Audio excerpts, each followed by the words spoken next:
Bien, merci beaucoup et je tiens vraiment à remercier les organisateurs de ce post-congrès SFD, en particulier Serge et Inde, de m'avoir invité à vous parler de la neuropathie diabétique douloureuse, qui, comme toutes les neuropathies, en fait, ne sont pas très souvent traitées et c'est parce que c'est un thème qui est difficile et le traitement non plus n'est pas très aisé. Euh, à l'occasion de la SFD, il y a eu une table ronde qui était extrêmement intéressante, qui était animée par Agnès Hartmann de la Pitié. Et j'ai écouté vraiment le replay pour vous apporter des informations aussi précises que possible. Alors voici mes liens d'intérêt. Alors, la fréquence de la neuropathie diabétique est assez grande, mais elle est souvent mal explorée. C'est notamment le cas de la neuropathie végétative, parce qu'avant les symptômes, eh bien très souvent, depuis même le stade de l'obésité, eh bien on peut avoir des stigmates de neuropathie, et on n'a pas vraiment d'examen complémentaire pour l'explorer. Mais globalement, on estime que la neuropathie diabétique, c'est un tiers des patients diabétiques, et là, contrairement à la gastroparésie, c'est plus souvent le diabète de type 2 que le diabète de type 1. Alors les neuropathies douloureuses, on ne peut pas passer à côté, parce que c'est le malade qui vient vous voir en vous disant « j'ai mal aux jambes, c'est épouvantable », alors que les neuropathies qui sont indolores et qui vont risquer d'entraîner les complications au niveau des pieds que vous connaissez, les malades ne le signalent pas et c'est pour ça qu'on observe ces complications. Alors les neuropathies douloureuses, ça représente 20% des neuropathies et c'est la conséquence directe de l'hyperglycémie chronique. Et la façon de prévenir ces neuropathies, voire éventuellement de les faire régresser, c'est d'améliorer l'équilibre du diabète. D'ailleurs, pour revenir sur la gastroparésie, j'ai le souvenir d'avoir vu pas mal de malades qui avaient des bézoards, et le fait de les mettre sous pompe à insuline, à ce moment-là, il n'y avait pas la boucle fermée, mais le fait de bien équilibrer le diabète, ça permettait de faire disparaître le bézoard en quelques jours. Alors, ce qui favorise l'apparition des neuropathies diabétiques au sens large du terme, c'est le déséquilibre prolongé du diabète et la durée d'évolution du diabète au moins 10 ans. Le sexe masculin, contrairement à ce qu'on disait tout à l'heure, pourquoi je ne sais pas, un âge supérieur à 50 ans et la grande taille. Alors pourquoi la grande taille? Parce que vous allez voir, je vais le répéter, c'est que les fibres qui sont les plus sensibles au cours du diabète sont les fibres qui sont les plus fines et les plus longues. Ce qui explique qu'on va avoir des symptômes au niveau des pieds. Et en gros, quand on a les symptômes qui remontent au niveau des genoux, pour ceux qui ont des grands bras, eh bien, on peut avoir les premiers symptômes au niveau des mains. Mais ceci est quand même un petit peu discuté. Puis il y a des facteurs nutritionnels, l'alcool, bien sûr, la carence vitaminique, notamment en B12, et on a insisté sur le rôle de la metformine qui pourrait éventuellement entraîner des carences en vitamine B12. C'est pas évident. J'avais fait une étude sur le service et je n'avais pas retrouvé. Mais enfin, bon, c'est signalé tout de même. Ce qui est certain, c'est qu'il ne faut pas doser la vitamine B12. Par contre, si un malade présente une neuropathie et qu'il prend de la metformine, eh bien peut-être qu'il faut à ce moment-là doser la vitamine B12. Et puis la dénutrition aussi intervient. Alors les mécanismes physiopathologiques, comme pour l'ensemble de la neuropathie, c'est pas bien connu.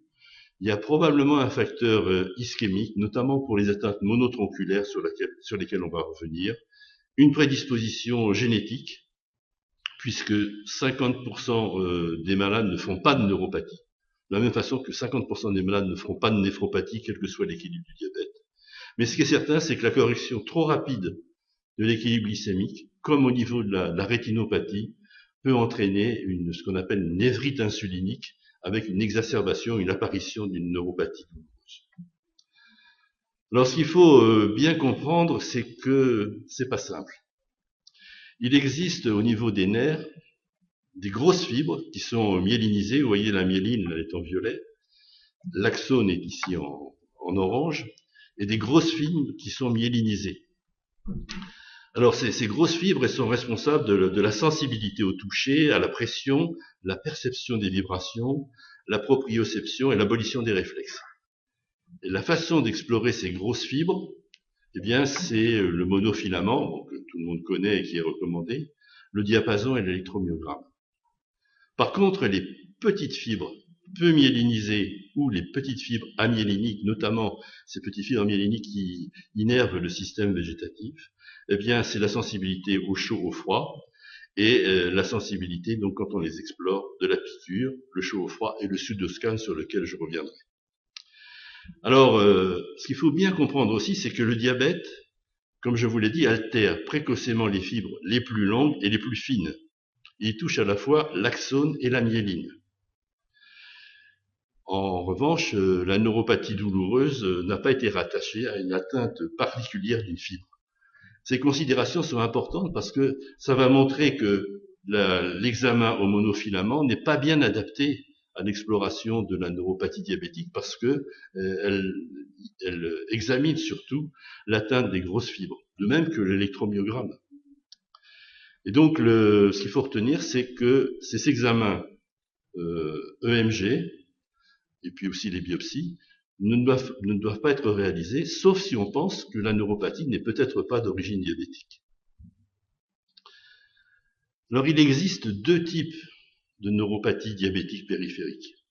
Soit une perte de fibres, donc il y aura une perte de fonction, entraînant une perte de la sensibilité, et donc les complications du pied diabétique, et l'hyperactivité des fibres, qui entraîne un gain de fonction, et donc les manifestations douloureuses de la neuropathie.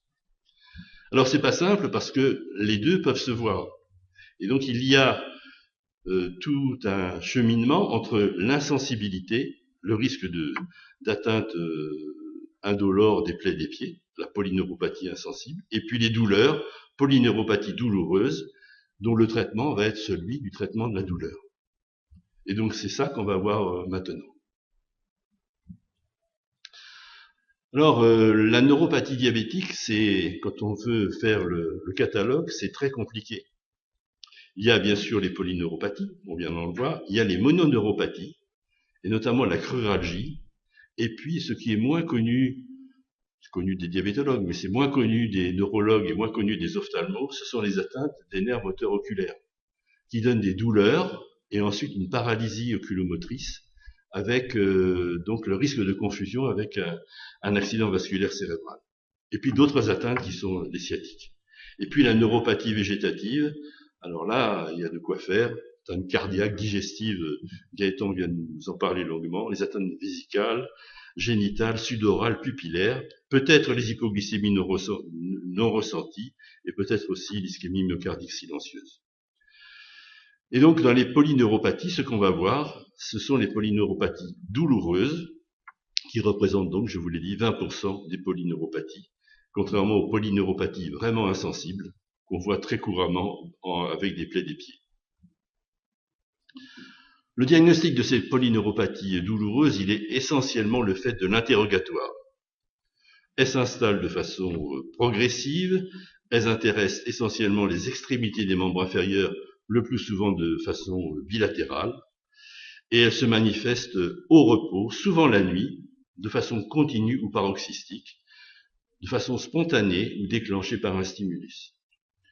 Les malades décrivent des sensations de fourmillement, de brûlure, de paresthésie, de crampes ou des douleurs très vives à type de décharge électrique.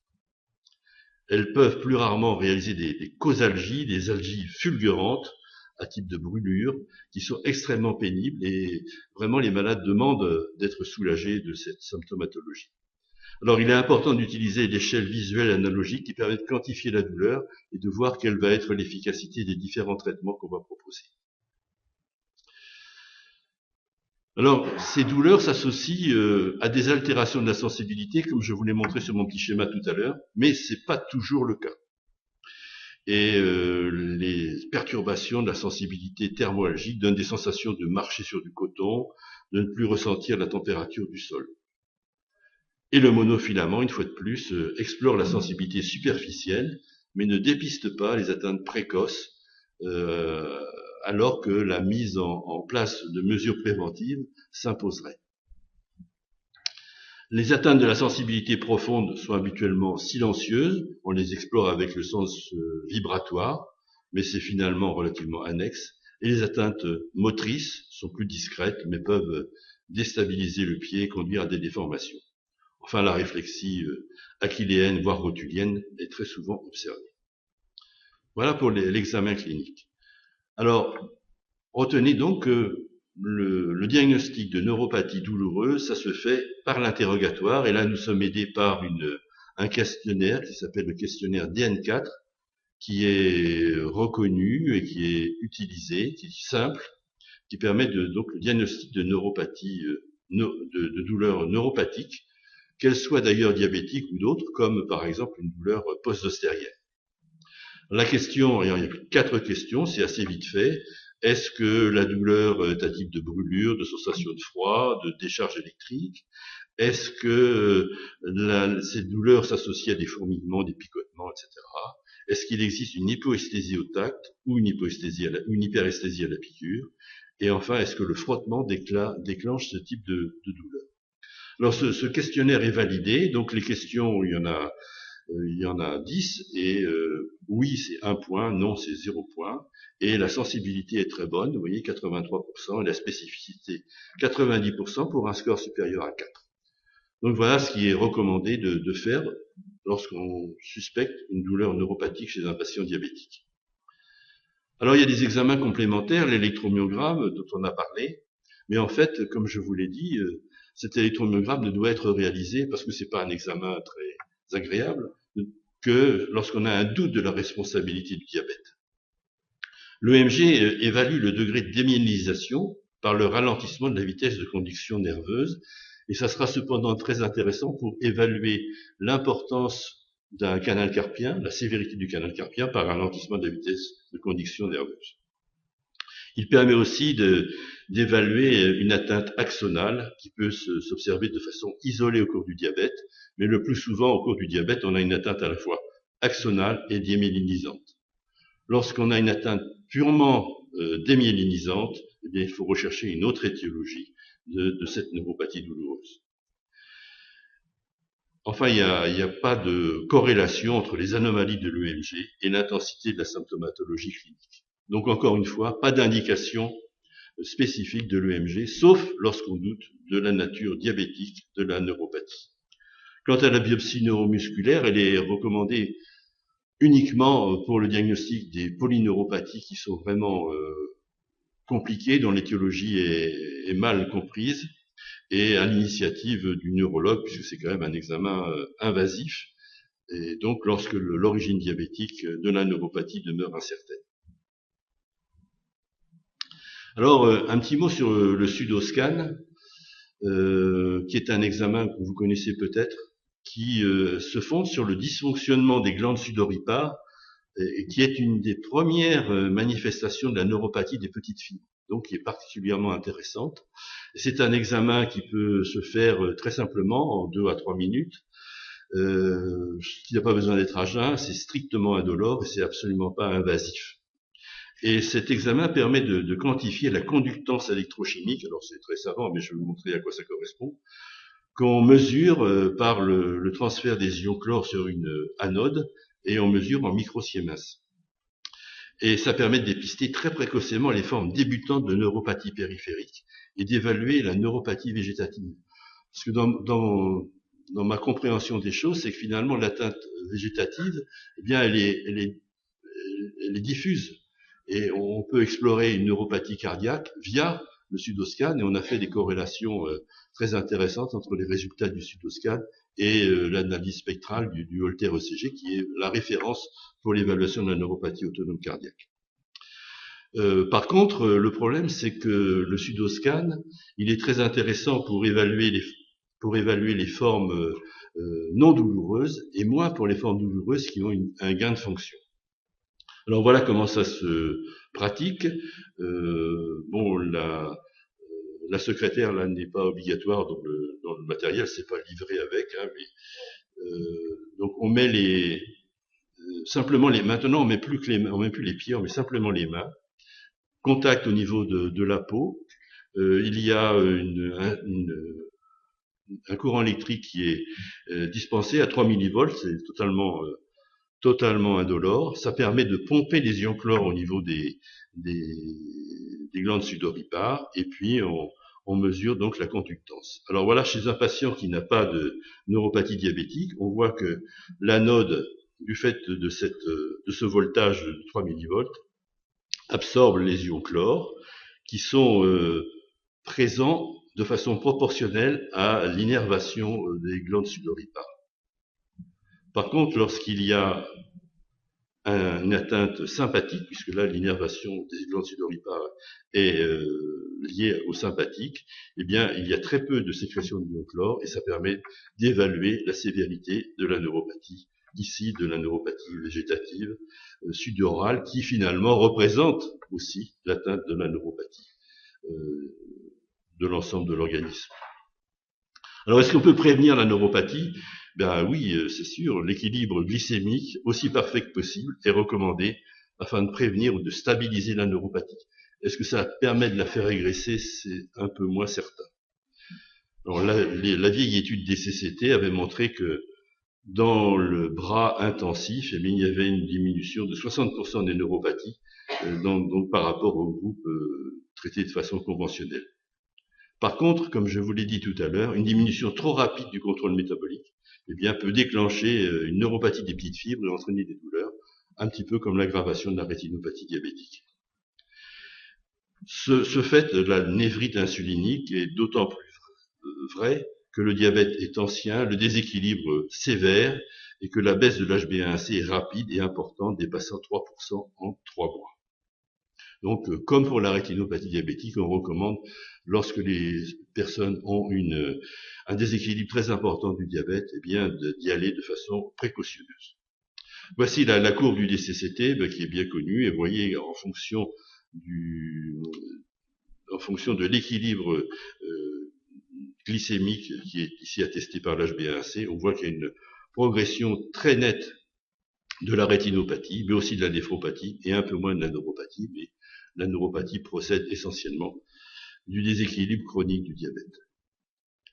Alors le traitement curatif, il a fait couler beaucoup d'encre et de salive, mais en fait aujourd'hui, aucune thérapeutique spécifique n'est capable de faire régresser une neuropathie diabétique installée. Alors on a eu beaucoup d'espoir avec différentes molécules, on en parlait avec Serge, l'aldose réductase, le zénadrelta, l'aminoguanidine, la PKC inhibiteur, l'acide gamma-linoléique, les antioxydants, j'en passe et des meilleurs, mais en fait tous ces médicaments ont été abandonnés.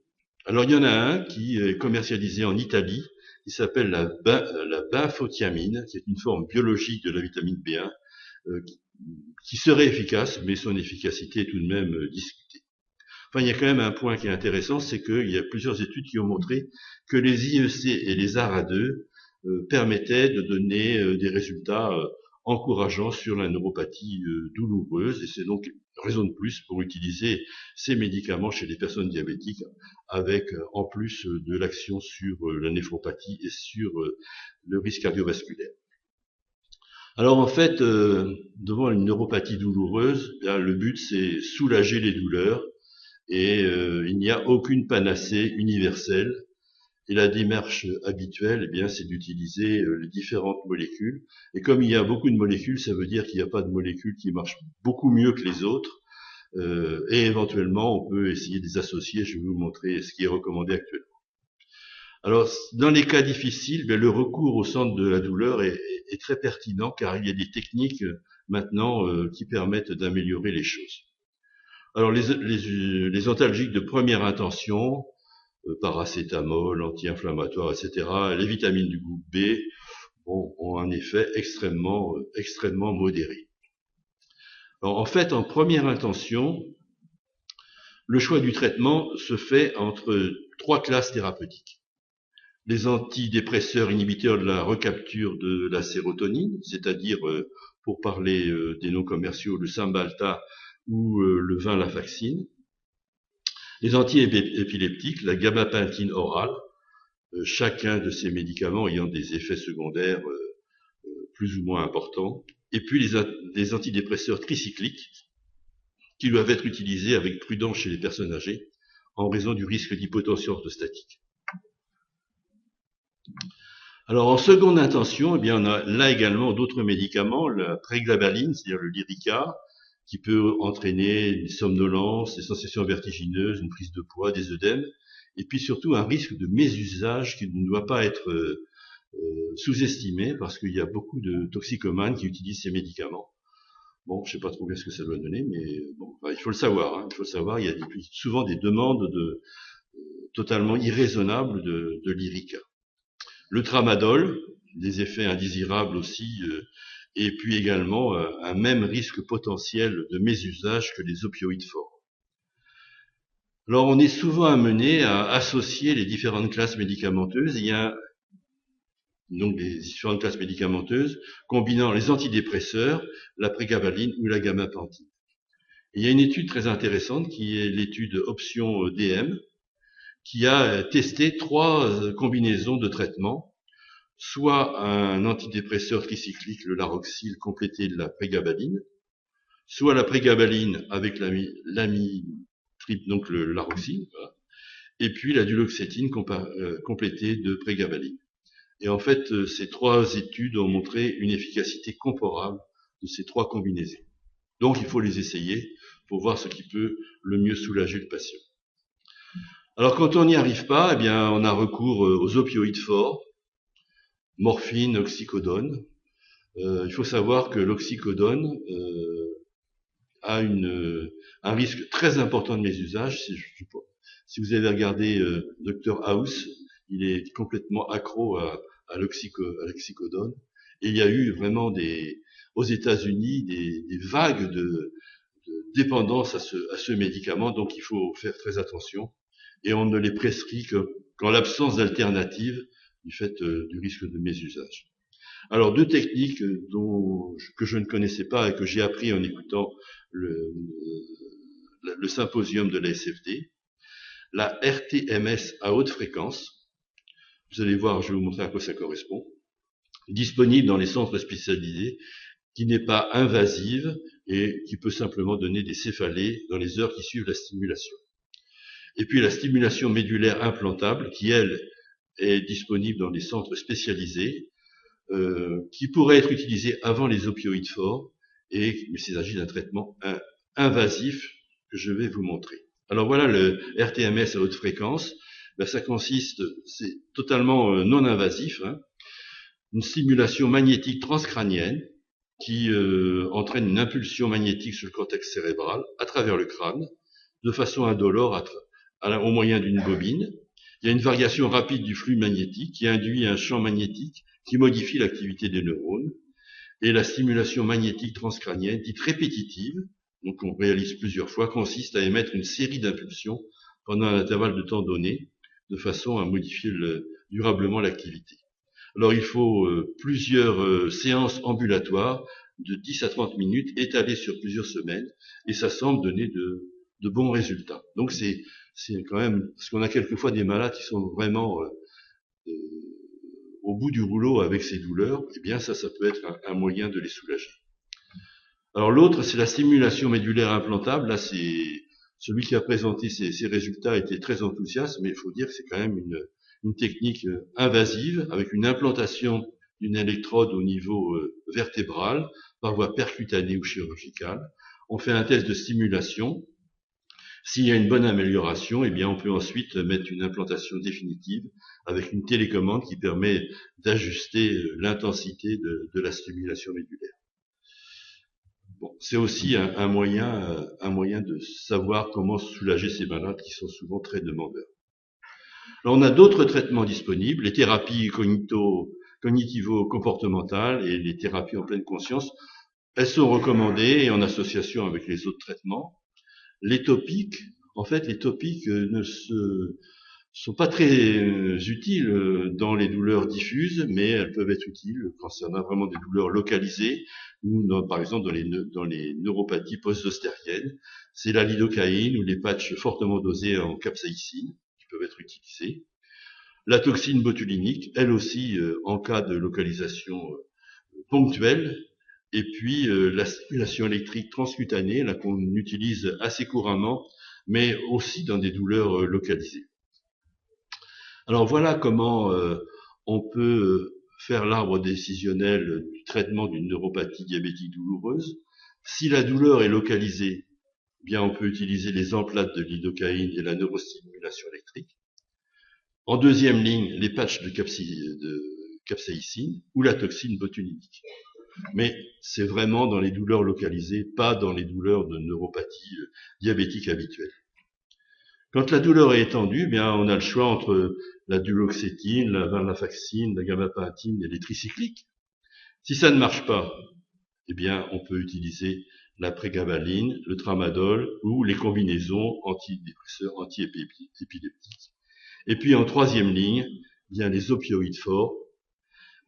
Si vraiment on n'a pas d'autre alternative, en connaissant bien les risques d'abus et d'accoutumance, ou alors les deux techniques nouvelles que je vous ai montrées, la stimulation du cortex moteur et la stimulation médulaire. Tout ça pour dire que la prise en charge de ces malades qui ont des douleurs liées à la neuropathie diabétique sont vraiment difficiles, et que j'espère que les questions que vous me poserez ne le seront pas trop. Merci beaucoup.